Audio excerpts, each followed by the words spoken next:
Okay. So welcome everyone.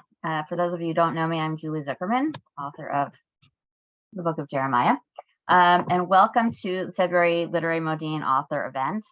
Before we get started, I'll say a few words of introduction. For those who aren't familiar, Modiin is a planned city in Israel, halfway between Jerusalem and Tel Aviv, right near the airport, which is open. I can say this now that we're still in COVID, but anyway, come visit. We started Literary Modiin back in June 2019 as a way to bring local Israel-based authors to a large community of English readers. And we had a few in-person events, and then when the pandemic hit, we switched to Zoom. So this allows us to hear from authors from all over the world and to welcome attendees from all over. Today's event is our 33rd event, so that's great. And we have, actually I'll share my screen for a second. We already have the next few events planned. So tomorrow I'll send around that, but just so you can see briefly, next month on March 12th, we have our next event with Rebecca Kaiser-Gibson, Scott Langa, and Bethany Ball. In April, we have Elizabeth Graver, Jennifer Rosner, and Sandy Weissenberg. And in May, we have Erin Hamburger, Judy Levinson, who's here on the call, and Jonathan Papernak. Actually, Rebecca, and here's Rebecca too. So a lot going on. The format of today's event is that each author will be speaking for about 15 minutes, and then we'll open it up to questions. We have a large attendance today, so everyone's on mute, but you can put your questions in the chat box. And I noticed this new feature on Zoom, this Q&A feature. So if you want to just send a question there, I think I'm the only one who will see it, but I can ask the panelists afterwards. And if you have any technical difficulties, just put that in a private note in the chat to me. So if you're on Facebook in Literary Modiin, feel free to start a watch party. And now we'll get started. I'll introduce our first author. Jean Hanff Korelitz is the New York Times bestselling author of the novels The Latecomer, The Plot, You Should Have Known, which aired on HBO in October 2020 as The Undoing, starring Nicole Kidman, Hugh Grant, and Donald Sutherland. Admission, which was adapted as a film in 2013, starring Tina Fey. The Devil and Webster, The White Rose, The Sabbath Day River, and A Jury of Her Peers, as well as Interference Powder, a novel for children. Her company, Book the Writer, hosts pop-up book groups in which small groups of readers discuss new books with their authors. She lives in New York City with her husband, Irish poet Paul Muldoon. So, Jean, let me spotlight you, and then you can take it away. Hey, hi everyone. Thanks, Julie, for inviting me. This may be my first time in Israel, even virtually, so I'm excited to be there. I'm going to talk about The Latecomer, which is this novel. That's the American cover. I was trying to remember if it is being published in Israel. I should have checked before now, but I'm not sure. Usually it'd be easy to sort of talk about how I wrote a book, because I've only ever done them one way, in order. I started, went through it, finished it, collapsed for a year or two, sure that I'd never have another idea, and then I got another idea and began another book. That is not what happened this time. It was a very unusual, unprecedented experience in my life as a writer. What happened was that my beloved editor left the publishing company where we had done 3 novels together, and it was a particularly vulnerable moment because I had a half-written novel, and my previous books had not done very well. She'd sort of been my champion there, and there was nobody left to fill that role. But I was writing this novel called The Latecomer, and when it was finished, or so I thought, I submitted it to the publisher, and they rejected it quite summarily. And the note that I got from my agent was not even close. So it was a pretty definitive rejection. After which we submitted it to her at her new imprint, Celadon Books, and she also rejected it much more nicely. She said, "You have to write it again. It's not there. I'm not going to publish this as it is." And because I know that she's a great editor and I trust her. I spent many months revising the book, at which time I turned it in again and she rejected it again. The big difference between that first rejection from her and the second rejection was that the fall of 2019 had just gone by and I was in a real state because I had this crazy idea that we were about to have a global pandemic. And I was very, very anxious. And when I went to her office to have the kind of postmortem on the second rejection, I found myself out of the blue telling her about a completely different idea for a book, which I think I was making up in her office. It was, here's where the, the unprecedented part happened. I mean, I really have no idea where it came from. I suddenly in real time seemed to have this idea about a kind of failed washed up writer who is teaching in a terrible Master of Fine Arts program at which he has a terrible student who has a brilliant idea. And it's not fair that this terrible student has such a brilliant idea because he's an awful, awful person. And there's a lot of schadenfreude on the part of the teacher. But when the student dies without ever writing his book, the teacher takes the idea, not the manuscript, but the idea, and writes his own novel and becomes extremely successful. And that's terrific, except he can't enjoy himself because he's too afraid that somebody will come out of the woodwork and accuse him, and then somebody does. So I'm telling my editor this story, and she's sort of going, And then I told her what the brilliant idea was, the brilliant idea for this person's novel. And she really kind of, she got very excited. So the next day, she bought both novels, which was a huge turnaround in my professional life and also my personal life, because it was such a vote of confidence that I was so grateful for it. And then guess what? We had a global pandemic. And again, on her advice, she said, why don't you put aside The Latecomer? And, that's a book you need some distance from, and write that other thing that you were telling me about. And I did. And quite unlike The Latecomer, this thing came pouring out in 4 months, which is an absurdly short time in which to write a novel, even when there's a global pandemic going on. And that is what happened. And after I finished it and it was published and it was the plot, after I finished this book, I went back to The Latecomer. I picked it up, this much revised manuscript, and I could see right away what had gone wrong and what needed fixing. It was a huge kind of clearing out of whatever was blocking it previously. So I then spent another 6 months or so working on The Latecomer. It was accepted and it was published, a year after the plot, which made a lot of people who'd never heard of me until the plot think that I was just tossing off a 400-page novel in a year. That was obviously not the case. So what is this novel, The Latecomer, that caused me so much distress and took so long to get here that I had to put it aside and write a whole different novel in the middle? It is about a family, a Jewish family in Brooklyn, New York. They are German Jews. They happen to be descended from a real person, Joseph Oppenheimer, who was Yud Zeus of Goebbels' propaganda fame. In real life, Yud Zeus had no descendants, but this is fiction. So in my world, these are his descendants. They're an unusual family in that they have triplets. They have in vitro triplets from the dawn of in vitro fertilization in the 1980s. And then many, many years later, when their triplets are about to leave home and go to university, they have another child, and not just any other child, but a child from a leftover embryo of those triplets. So that's the main configuration, and that's the setup. And I'm going to read to you really just the first couple of pages, so you don't have to know much because it's the beginning of the book. But this is from the first chapter, and all the chapters in The Latecomer have a title and they have a subtitle.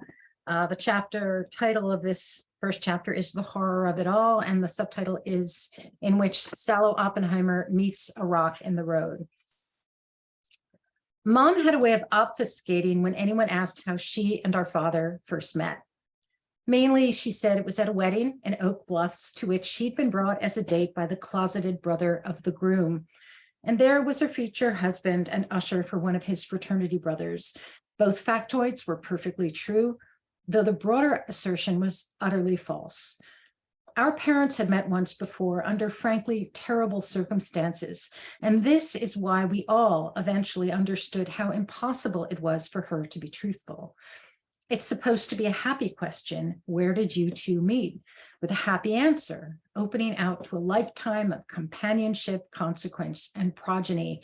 In our case, lots of progeny. But when that moment dovetails with the very worst event in a young person's life, who wouldn't wish to spare him and the person innocently asking the question? And as it happened, our mother herself. The shock, the glare of disapproval, the horror of it all. The bold fact was that our parents met in central New Jersey in a conservative synagogue that looked like a brutalist government building somewhere in the Eastern Bloc. The synagogue was Beth Jacob of Hamilton Township, and the terrible occasion was the funeral of a 19-year-old girl named Mandy Bernstein, who had died 4 days earlier in a car driven by her boyfriend, our father, Sallow Oppenheimer. Mandy was by every account a vibrant young person with a glowing white smile and long dark hair, the eldest child and pride of her family, the Bernsteins of Lawrenceville, New Jersey, and Newton, Massachusetts. A Cornell sophomore and likely psychology major, and as far as she herself was concerned, the joyfully intended future life partner of Sallow Oppenheimer. Mandy Bernstein was one of 2 Cornell students who perished in the accident, the other being Sallow's friend and fraternity brother, Daniel Abraham, a kind boy who was on a first or possibly second date with the other person in the back seat. That person was still hospitalized in Ithaca. Sallow alone had walked away from the wreck. Even then, nobody blamed him, nobody. Even in those early days, in the grief and rage of the Abraham and Bernstein families, and the many friends of the 2 young people who were suddenly horribly not there, it was somehow held by all present in the synagogue and the following week at the E. Bernheim and Sons Funeral Chapel in Newark, New Jersey, where Daniel Abraham would be memorialized, that Sallow Oppenheimer's brand new Laredo had been traveling at an eminently reasonable speed down a perfectly respectable road when it hit a loose rock and abruptly, incomprehensibly flipped, landing on its roof, half on and half off the road. It was, in other words, at least in those houses of God, as if the hand of God itself had picked up that vehicle and dropped it back to earth. Who could explain the mystery? Who could make comprehensible the loss? Not Sallow, that much was certain.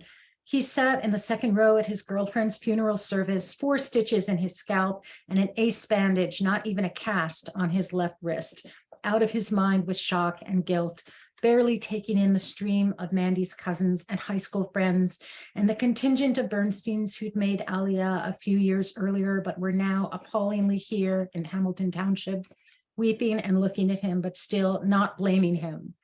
At least to Sallow's face, everyone seemed to be blaming the Jeep. Why the Jeep? Why the Jeep?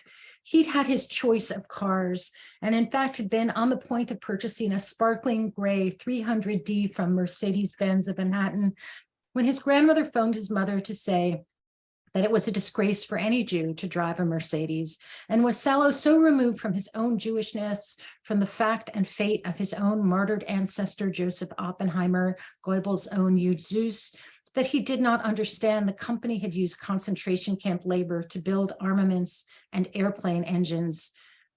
In fact, the answer to that was yes, as Sallow's Jewishness was not particularly acute, either in the religious or at the age of 19, all that much in the historical sense. Certainly he was well aware of the mythic Yud Zeus, court Jew to the Duke of Württemberg in the 1730s, convicted of a bouquet of fictional crimes when his boss died suddenly and executed. His corpse hung in a gibbet for 6 years outside of Stuttgart. But that all felt so very 18th century. And Sella was a young man fresh out of the 1960s, when the entire culture had coalesced around his own generation's youth and vigor and renunciation of the past. Besides, he'd really, really liked that Benz a lot. Its sleek shape and leather seats, the vaguely European sophistication he'd felt sitting behind the wheel.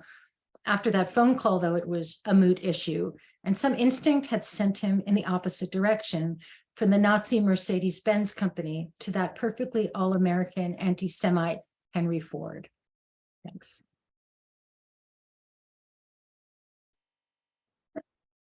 Thank you, Jean. Thanks very much. That was great. Okay, let me introduce our next speaker. If you have questions for Jean, you can put them in the chat and we'll go over them at the end. And let me unmute you. Hold on.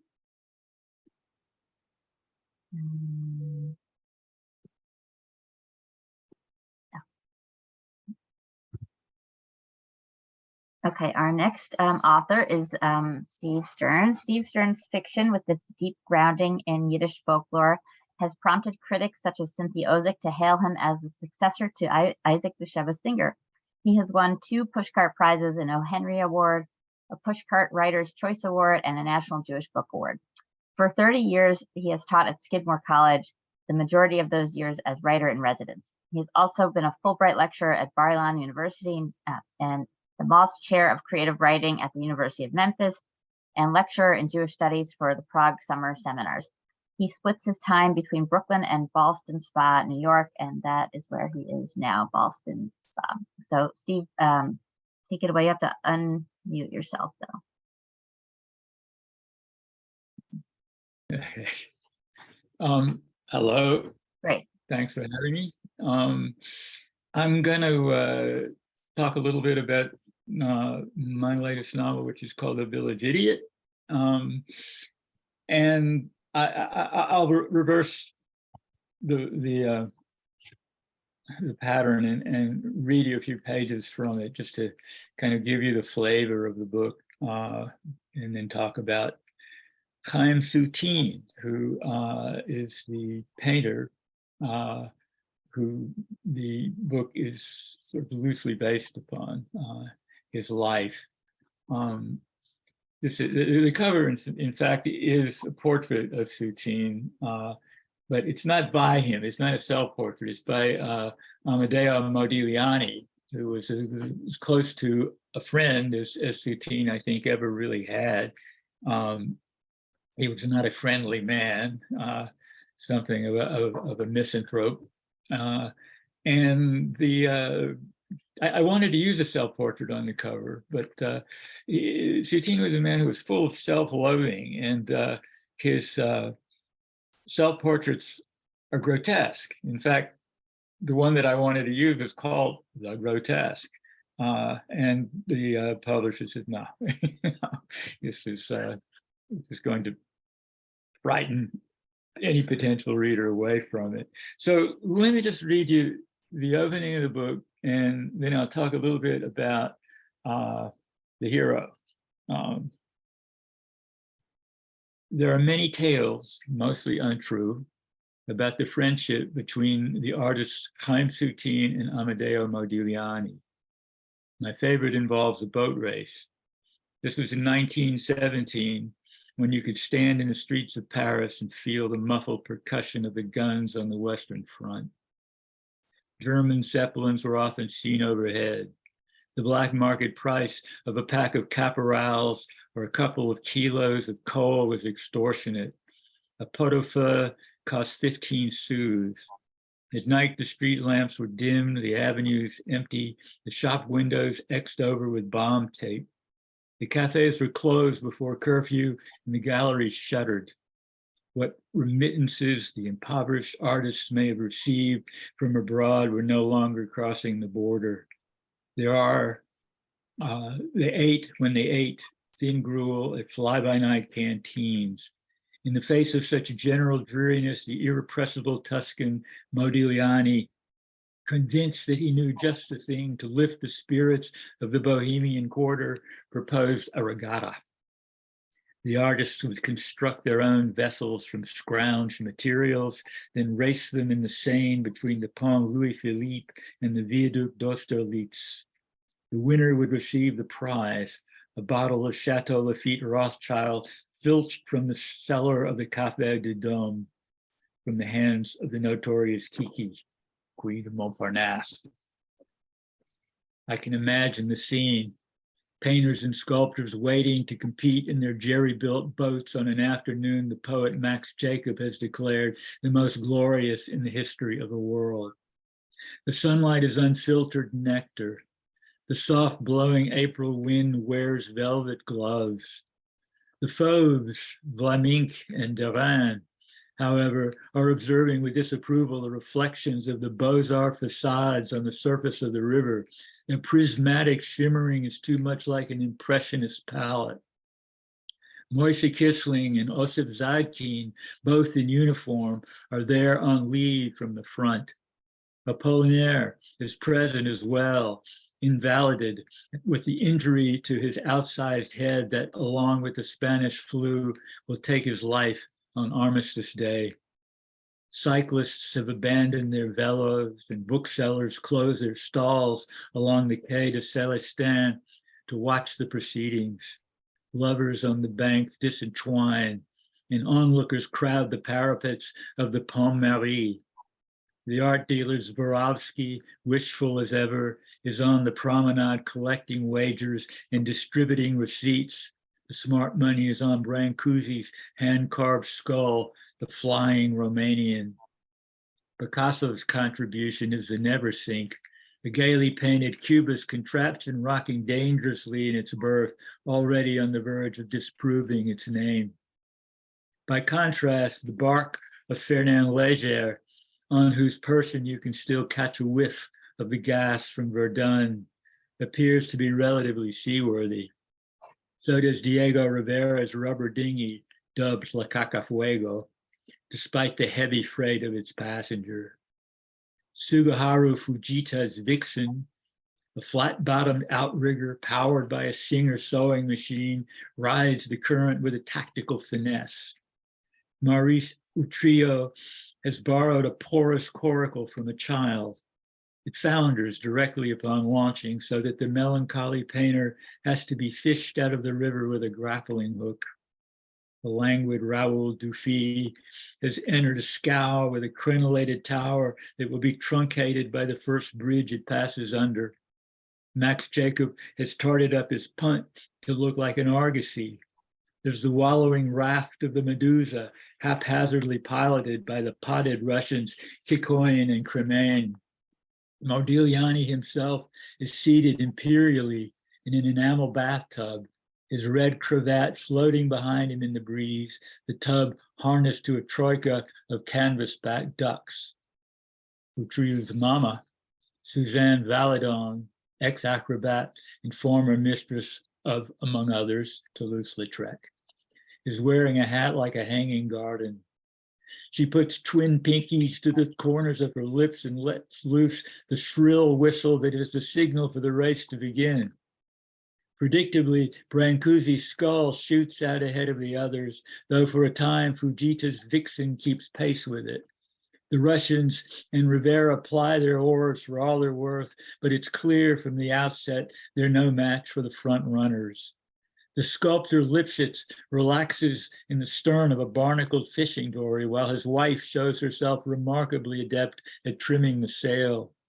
But unfortunately, the wind offers little in the way of propulsion. The pug-faced rider Blaise Cendrars makes some headway in the driver's seat of a Fiat runabout mounted on twin pontoons, but his single arm, the other was blown off during the attack at Champagne, restricts him to rowing in circles. Meanwhile, having been thus far neck and neck with the flying Romanian, Fujita begins to fall behind, and so decides to ram Brancusi amidships with the prow of his boat. It's at that point that Modigliani, making wonderfully steady progress in his duck-drawn tug, takes the lead. Cheers go up from the embankment as the handsome Italian, arms folded and smiling serenely, cruises upriver past the tip of the Ile Saint-Louis. But Modi, as his friends call him, has a secret advantage. He's had a vision, as when has he not? Between his consumption of absinthe, opium, and hashish, his days are a series of hallucinations, only occasionally tainted by reality. This particular pipe dream involved a Viking longboat towed by swans, outdistancing in competition the inferior vessels of all the other artists turned mariners for a day. In the end, it had been easier to corral ducks than swans, and a smut-blighted bathtub was more readily available than the longboat. Then he confided in his young friend, the Litvak painter Soutine, his plan for ensuring his victory. To assist the ducks in propelling his vessel, a length of rope attached to the tub would be fastened at the other end to a deep sea diver who would haul it faithfully forward from the bottom of the Seine. The always anxious Soutine was not unaccustomed to the Italianer's wild fancies, but this one took the caniche. He had yet to finish shaking his head over the absurdity of his scheme when Modi informed him that he would have the honor of being that diver harnessed to the tub. "I can't swim," was his despairing response. So I like so many, had never heard of Soutine. I went to the Barnes Foundation in Philadelphia several years ago and encountered his paintings for the first time and was really just knocked out. They're wild, savage, kaleidoscopic. The landscapes all look like they're caught up in a hurricane.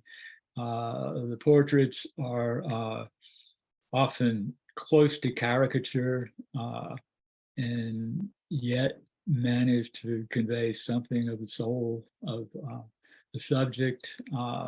Still lifes, most famous of which is a side of beef, which he hauled into his studio in Montparnasse to paint, this sort of homage to Rembrandt's painting of a side of beef. And I had never seen paintings quite like these before. They sort of been categorized in the expressionist camp, but I think they're totally original. And later I came across a book by Stanley Meisner called Shocking Paris, which was about the school of Paris, mostly East European Jewish painters who had come to Paris in the teens, 20s and 30s. And they really had changed the whole landscape of modern art. I mean, these included Modigliani and Chagall and Jules Pascal and also Zadkine and on and on and on. It was quite a substantial circle of painters. Soutine was among them. And so I learned first that there is not a lot written about him. He himself managed to kind of erase his tracks during his life, and partly so towards the end of his life when he was actually fleeing the Nazis, the secret police during the occupation of France. But he never wrote a word about his life, and he was very tight-lipped about his own past. A very difficult man.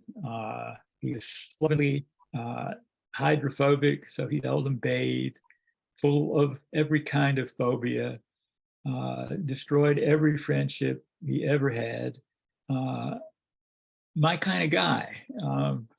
So I was fascinated with him, and in fact he seemed more or less a kind of a ready-made character, the sort of misfit that I had been writing about, I think, for years anyway. And when I learned about his past, what's known about it, which is very sketchy. But he came from a small shtetl with what was in Lithuania, Smilovici, and grew up in this very traditional Jewish household. His father was a patch tailor, not even a bespoke tailor, made, barely a living. There were 11 children. Soutine was the 10th of them. Abject poverty of a kind that's almost unimaginable. And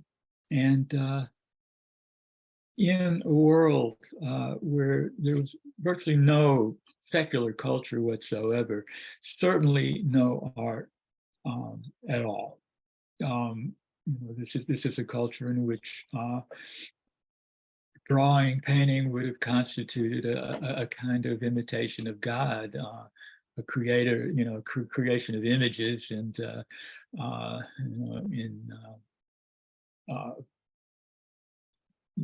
breaking the second commandment. And from his birth, almost, he was obsessed with drawing, painting, when he could get hold of any kind of paint, colors, and he was punished brutally for it, often beaten by his father, and his brothers would pitch in, locked in the cellar, locked in the chicken house, until finally he committed the ultimate sin, which was to draw a portrait of the local rabbi. The rabbi's son was the butcher, brawny, stereotypical butcher, who discovered the portrait and beat Chaim to within an inch of his life. And his mother went to the rabbi and said, "I want compensation." And so the collection was taken up. He made his mother collected enough money to get him out of town. And he left, went to Minsk, went to Vilna, studied a bit in Vilna, ended up in Paris, and Montparnasse in particular, which had become pretty much the artistic ground zero of the universe in the teens, 20s, and 30s. He was befriended by Modigliani, and they were about as diametrically opposite as two humans could be. Modigliani being a handsome Jewish prince from sort of Jewish aristocracy in Italy, in Tuscany, cultured, educated, brilliant, hell-bent on self-destruction. And he was 10 years older than Soutine, saw his genius, through the veneer of this completely uncivilized lout. And they became fast friends in the way that Soutine, who had, I think, great difficulty having affection for anyone, managed to conceive it. I'm getting signals that I'm probably about to go over time, so I'm gonna shut up. And if there are any questions later on, you can see that I love talking about this guy. Thanks. Thank you, Steve. That was very interesting. And I looked up the grotesque self-portrait, so maybe if we have time, we'll show it later. Okay, I'm gonna move on to introduce our third author. Jonathan Wilson is the author of 8 previous books, including the novels The Hiding Room, which was a finalist for the Jewish Quarterly Wingate Prize, and A Palestine Affair, which is the New York Times notable book and a National Jewish Book Award finalist.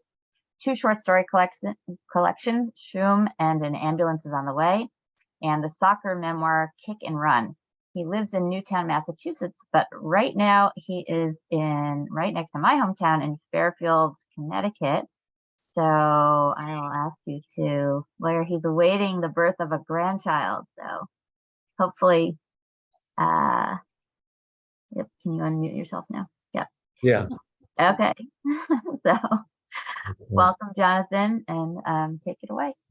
Thank you. Thanks for having me to the Modiin. This is my novel. It's called The Red Balcony. It'll be out on the 21st of February. This novel takes off from the murder of Chaim Arlosorov in Palestine in 1933. It's the third novel that I've written set during the British Mandate, and each one is an element of the plot in each one is a murder or political assassination. The first in the 1920s is my novel, A Palestine Affair, which revolves around the murder of Jacob de Haan, a fictional version of Jacob de Haan. This one is Arlosorov, and the first one that I wrote was the last chronologically, The Hiding Room, which I guess the assassination of Lord Moyne during World War II. I think that one of the catalysts for the novel, apart from my own fascination with the period and need to work out various issues involving British and Jewish identity and the conflicts that ensued in the early days of the Yishuv. I think the catalyst was a photograph that I saw of the Hotel Fast in Jerusalem, which when I lived in Jerusalem from 1977 to 81 was the Barclays Bank, which some of you may remember. The photograph I saw of the Hotel Fast in 1933 shows a swastika flag flying over Jerusalem, which is an extraordinary and chilling image, as you can imagine. The British were not at war with Nazi Germany in 1933, and the swastika flag was one of the two official flags of Nazi Germany, and the Hotel Fast chose to display it alongside the Union Jack, which was, of course, the flag of the British Mandate Authority.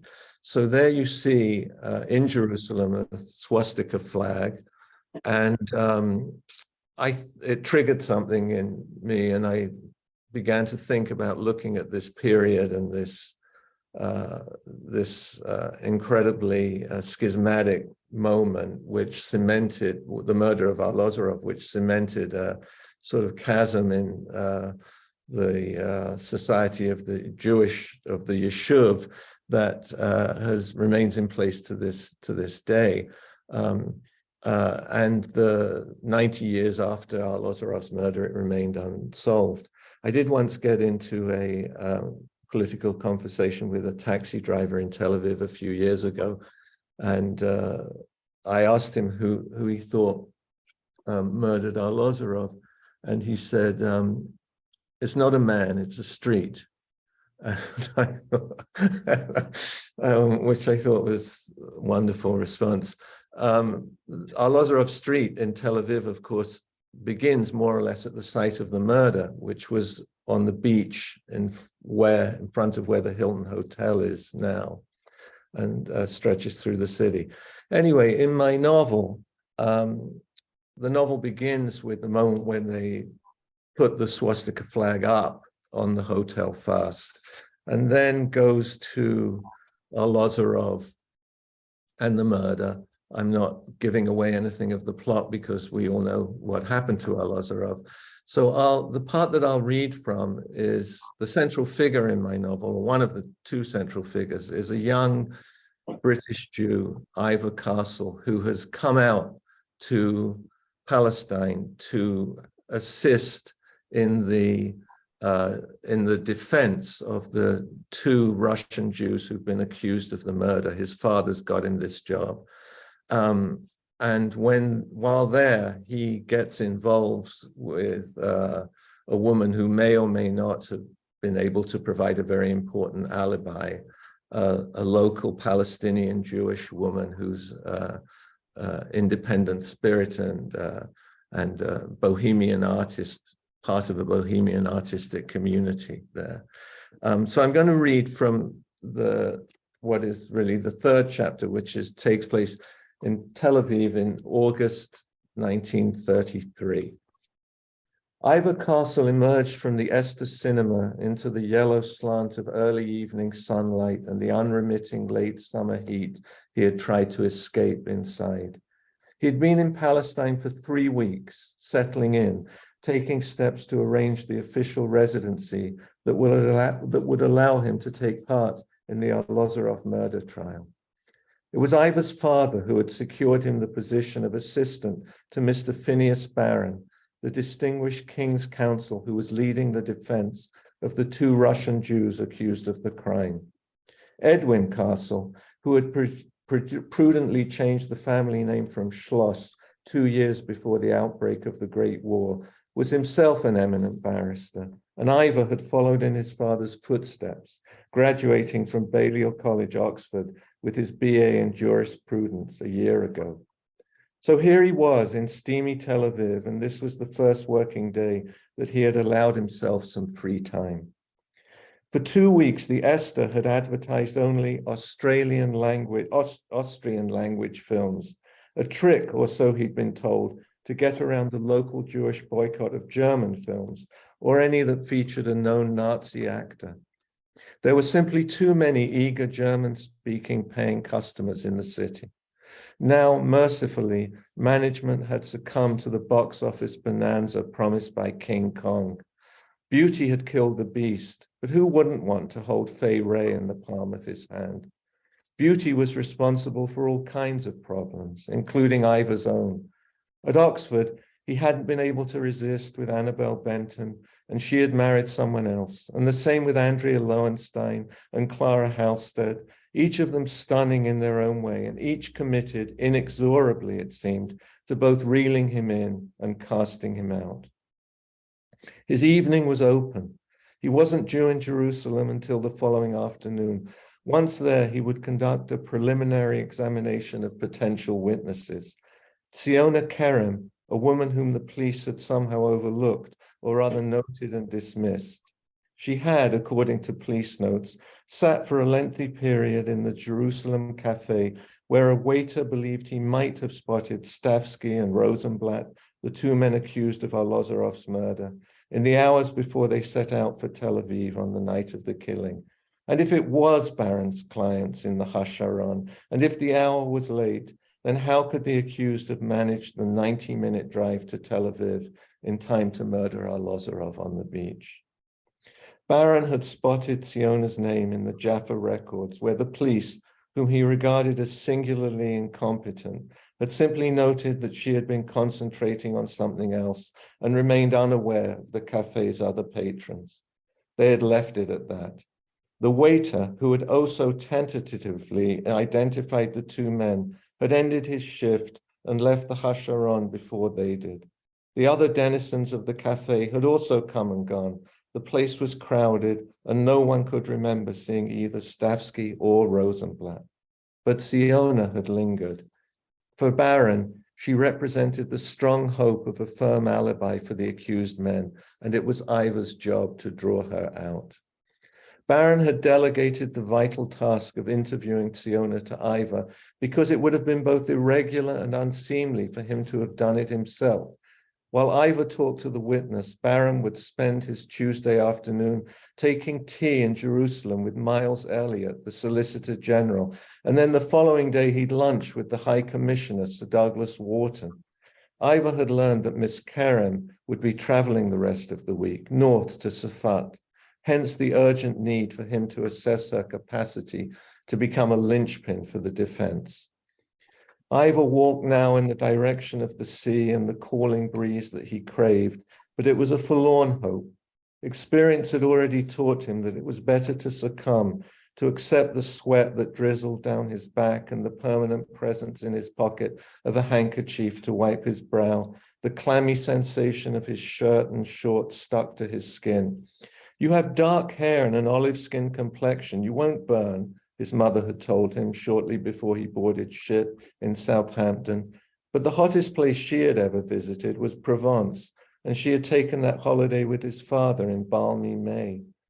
Ivor felt his eyebrows singe almost as soon as they docked in Haifa. The tip of his nose was still red, painful to the touch, likewise the back of his neck. In a few minutes, the brown hues of the setting sun would envelop the city, but there would be no relief. The night would bring its own version of life in a cauldron. He had already visited the site of the murder. There wasn't much to see. Earlier that day, the police had shown him plaster casts of footprints washed away weeks ago.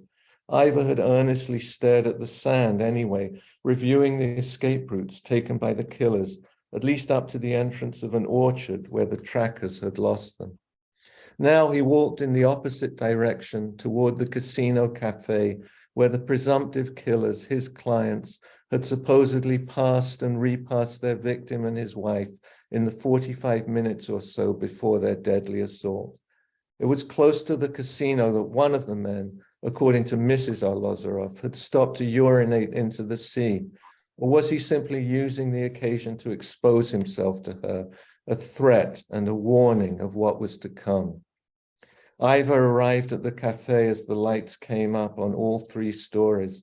The place was beginning to fill up, men in long trousers and sports jackets, women in dresses. It seemed to be one of the few recreational spots in the city where formality was regarded as a virtue. At his own hotel, the Bella Vista, an orchestra played 6 nights a week on the patio or in the garden, but neither those who listened nor those who danced followed a dress code. Ivor liked that immediately about Tel Aviv. He had hated wearing his gown at Oxford, or perhaps he had just hated being a Jew there, something that the leveling conformity of the black robe had distinctly failed to hide. Okay, I'll stop there so there's time for questions. That was great. That was great. Okay, I'm gonna add people's spotlights. We'll add all our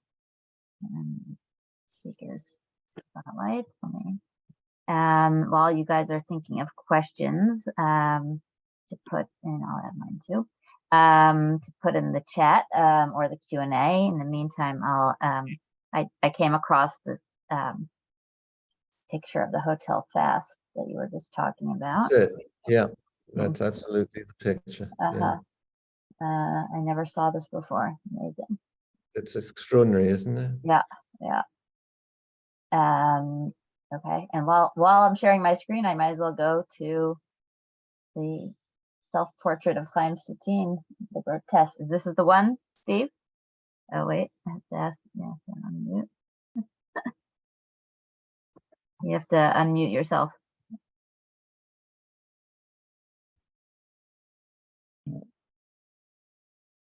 My ideal book cover. What? My ideal book cover. Your ideal book cover. I guess I can understand why the publisher maybe wanted something else. Okay, so let me just stop sharing my screen. We have a couple questions already. The first was in the Q&A just to me. And this is a question for Jonathan, and I was going to ask the same question, so 2 of us are wondering. What sparked your interest in mandatory Palestine and murders? What happened? I guess a few things. I guess I feel that when people talk about Israel and Palestine, they often don't go back far enough, and that the impact of what was essentially a British colonial enterprise. I mean, it was a sort of ersatz miniature outpost of the British Empire. And like the impact of the French in Lebanon, was enormous. And in a way, a lot of the elements of the conflict that exist today were already in place in the Mandate period. And the Arlozorov case in particular, which divided the revisionist Jabotinskian Jews from the labor socialist Zionist Jews, the division was already in place, but it became an incident that absolutely cemented a schism that it still exists now. I mean, I remember bizarrely when Netanyahu was first accused of corruption, one of his aides said, next they'll accuse him of murdering Arlozorov. And I thought that would be a great blurb if I could get it on the back of the book. But I thought that I think also for me, I grew up in London, and I moved to live in, I taught at Hebrew University for 4 years, and I lived in Israel from 77 to 81. So I guess for me, there's something about the confusions of British Jewish identity that are so powerfully emblematized in the period of the Mandate, where you have British Jews who are Zionists, British Jews who are anti-Zionist, British Jews who are part of the Mandate administration, British Jews who are simply immigrants there, and all involved in a very complex relationship with the Palestinian Arab population and with the Jewish population of the Yishuv. I guess fascinated me, and I don't want to psych myself out too deeply, but I suppose it also had something to do with my own sense of identity, that, you know, when I lived in England, I felt that being Jewish was always the foregrounded aspect of my personality. And when I moved to Israel, I felt quite English. Common conundrum felt by every immigrant, I'd say. Although when I first came to Israel, and I have a lot of British friends, some of whom are on the call today, there was one difference I felt between my British friends who were here and my American friends. Like, my American friends made Aliyah because we were Zionist. You know, we weren't running away from America because we felt other there. But a lot of my British friends, I think, had this underlying feeling of anti-Semitism that I guess Yes. and they would never dream of moving back to England. Right. Okay. Back to our questions. Okay, there was a question for Steve about why did you title the book The Village Idiot? Sounds like misfit or loner, or idolater would be more accurate title. Yeah, I mean, there was no other title. It seemed absolutely inevitable to me. I mean, he was the pariah of his community. And, you know, I made Smilovici a place that didn't have a Gestalt Meshuggah. You know, the village idiot has always been a stock character in Yiddish literature. And, you know, usually a character that was not a pariah, but more or less a kind of ornament of the community, and, you know, sustained by the community, donations and what have you. Chaim was not. He was always the outsider. But, you know, I thought, well, he could be, you know, he would have been a kind of honorary village idiot. And he was more or less viewed that way by his co-religionists in Paris too.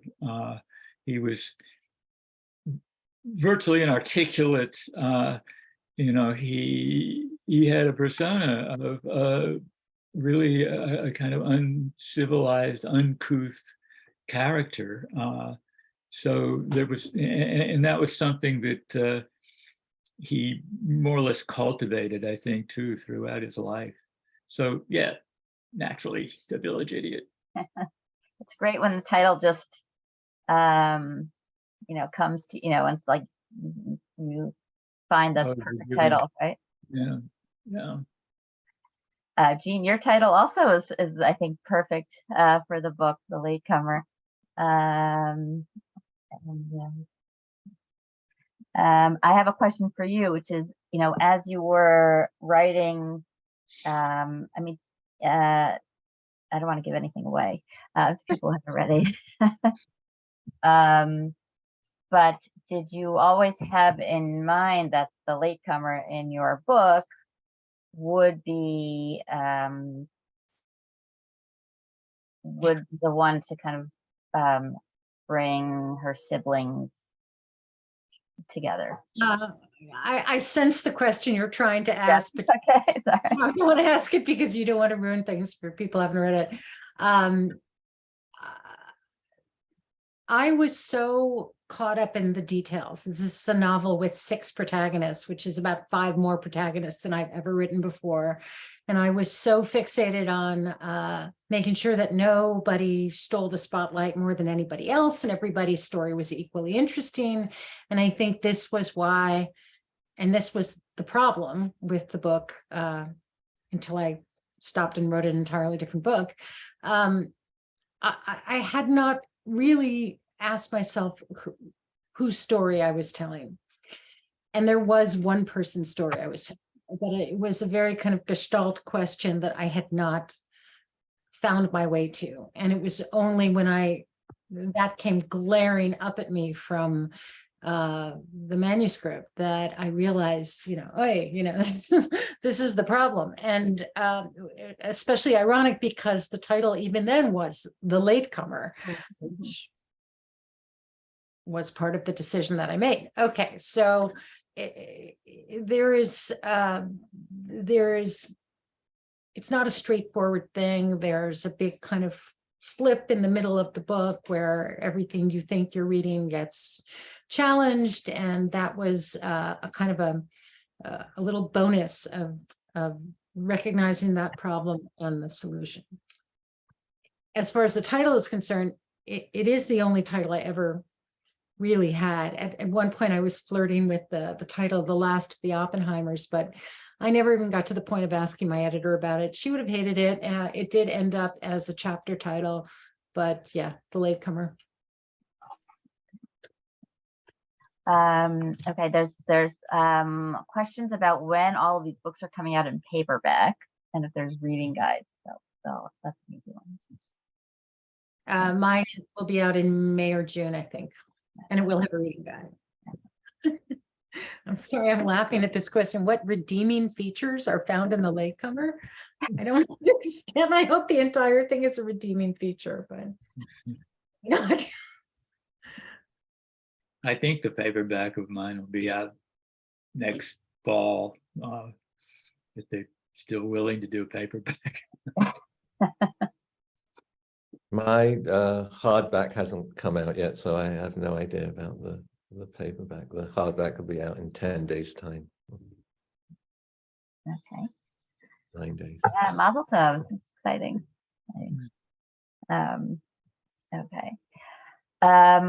Okay, so while the rest of the audience is thinking of more questions, which I'm sure you have, I'll ask more of mine, which is, can you each touch upon the research that you had to do to go in, to get into your books? Like, how deep do you have to go?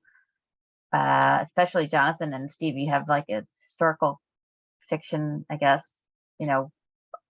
How much liberty did you take with the fictional aspects, and why don't you speak a little bit about that? Who wants to go first? I'll go first. My of the 3, my book is the least obviously research based, but I hate research, so I only do it when I literally cannot write the next sentence before getting a question answered. But there, with 6 protagonists and people are going in very different directions. There was everything from Mormon culture, there's a lot of Mormon stuff in this book, to obviously Joseph Oppenheimer, to antiques, right-wing politics, progressive education. A lot of this is stuff that I'm obsessed with anyway. But I will mention a book by a Princeton professor, Yair Minsker, called The Many Lives of Yud Zeus. And it was a fascinating book with too much more information that I ended up using, but it was a wonderful resource. And as far as my my well-known in my family Mormon obsession, I feel like I have been preparing to write those parts of The Latecomer for years. I have made many trips to Mormon sites, especially in upstate New York, and read many, many books and seen many, many movies. And I am quite obsessed with it. And people who know me would say, you know, what are you doing with all this? And I would say, nothing. It's just for me. But then, of course, it ended up being a big part of the latecomer. Well, as I said, one of the things that attracted me to Soutine as a character was because there was so little known about him. And, you know, that Stanley Meisner book that I mentioned was really the only book that gave details of his life, you know, other than the sort of chronologies that you might find in a catalog. You know, he's mentioned in other biographies of painters like not much Chagall. They were not compatible. But Modigliani, and you know, again, I found their friendship, this sort of buddy, you know, friendship between them as is irresistible.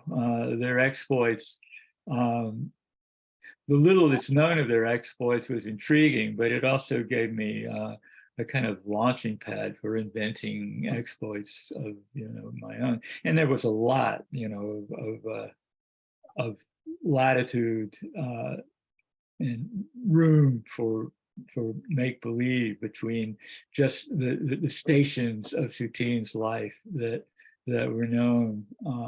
So that was a fun. And as you probably, you know, got a sense from the opening of the book that it does play pretty fast and loose with the narrative. And there's a lot of elements of the fabulous in the life of Soutine.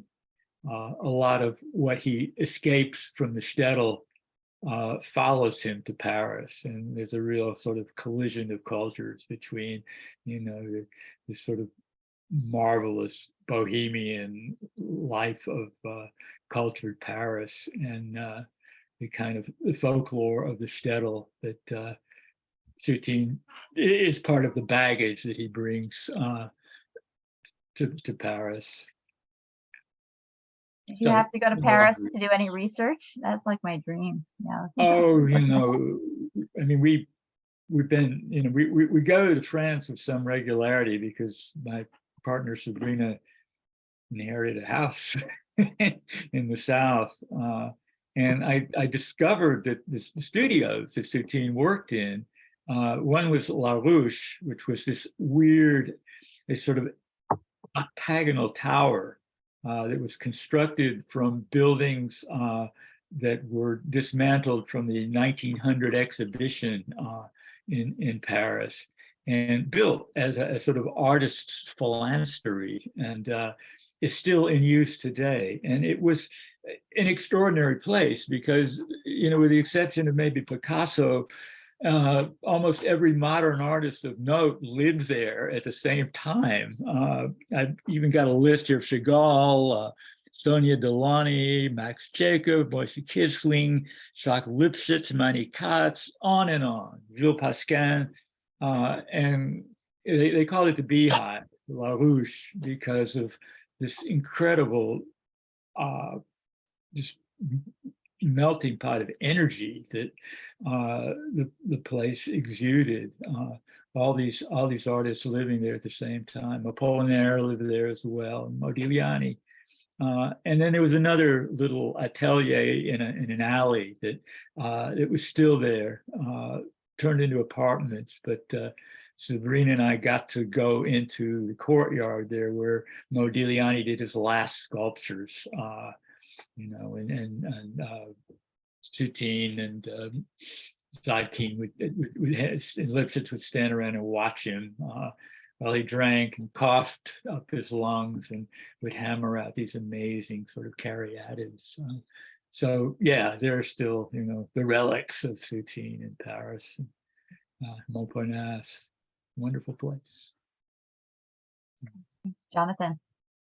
Well, my novel merges fictional characters with historical figures, which is not unheard of exactly in the world of fiction, but I try to pretty much not distort the historical facts in any way, or not have people saying or doing things historically that they didn't actually do. I did quite a bit of research into the extremely controversial transfer agreement that Arlosoroff negotiated with Nazi Germany, and which led to enormous hostility towards him in some quarters in the Yishuv, particularly from the revisionists, and which may or may not have led to his murder. And the transfer agreement is something that nobody pretty much likes to talk about too much, but it's an extraordinary moment in the history of Palestine / Israel. I was also lucky enough to get hold of a copy of the trial of the relevant speeches and documents of the trial that was published 2 months after the end of the trial, and I had this lovely old leather-bound copy so that was a vital piece of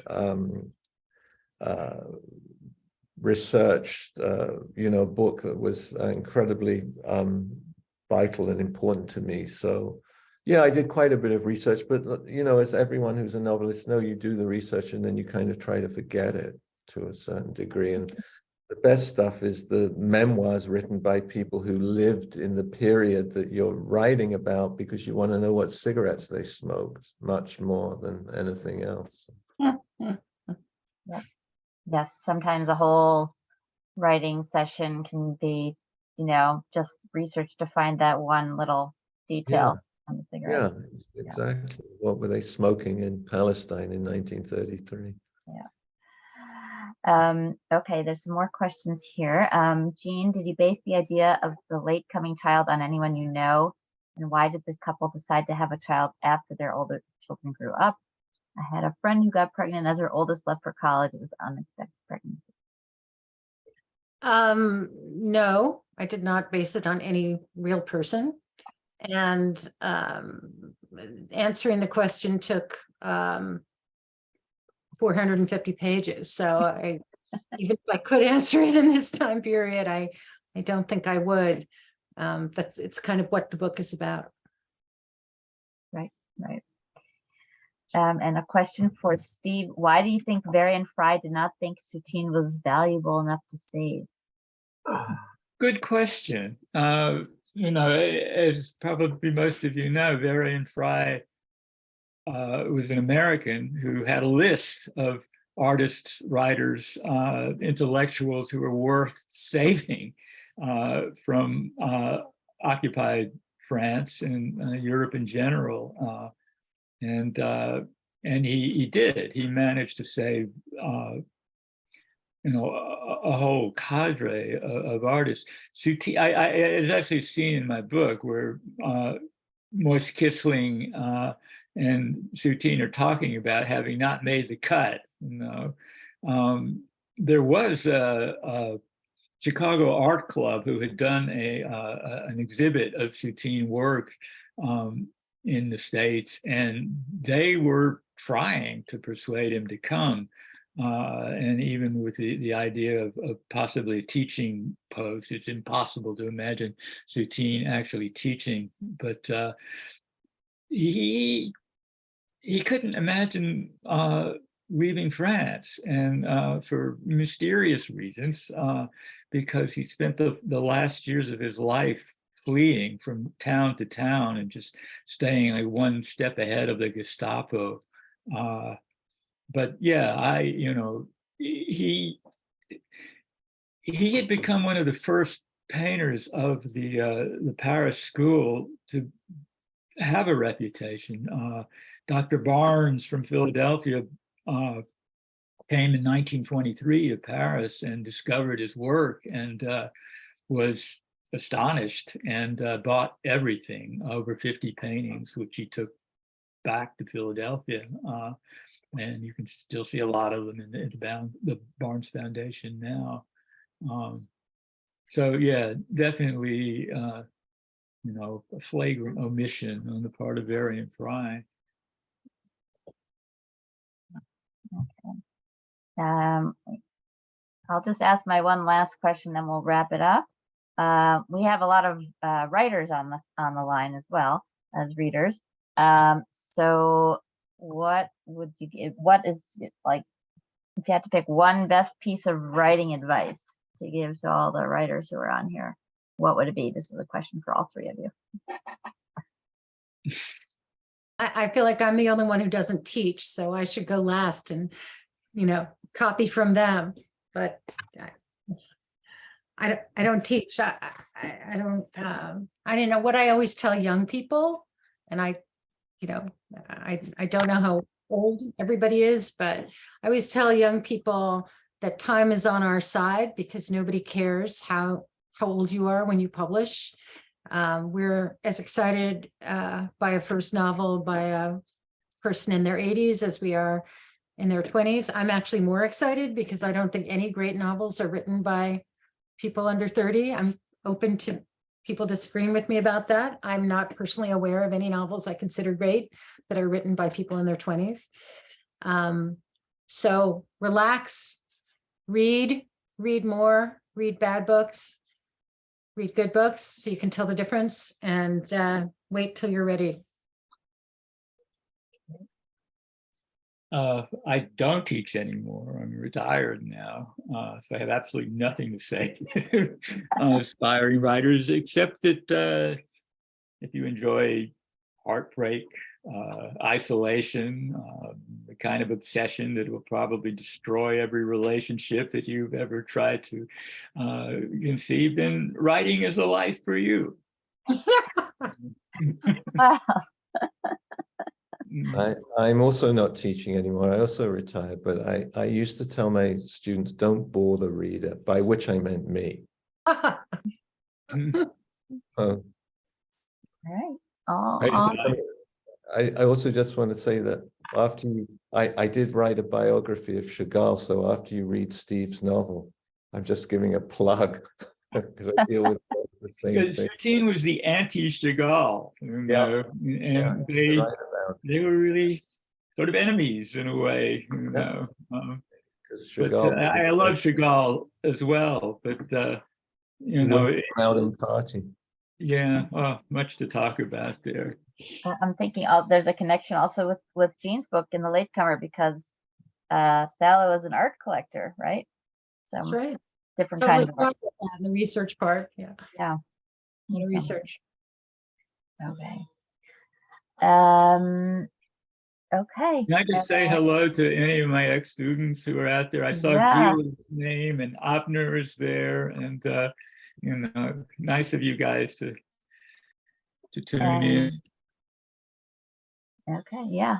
Okay, and Judy, who's also taught at the Bar-Ilan program, will be appearing in May Literary Modiin event. Talking about her memoir, her forthcoming memoir. So, I want to say thank you very much to everybody who has come to join us tonight, if you're in Israel, or this afternoon, if you're in the States. Thank you very much to Jean, Jonathan, and Steve. It was great hearing you read and talk about your work. And I encourage all of you to get their books. And Mazel Tov, Jonathan, on publication next week. And it's great. Thank you very much, everyone. And see you next month at our next event. Rebecca. Bye.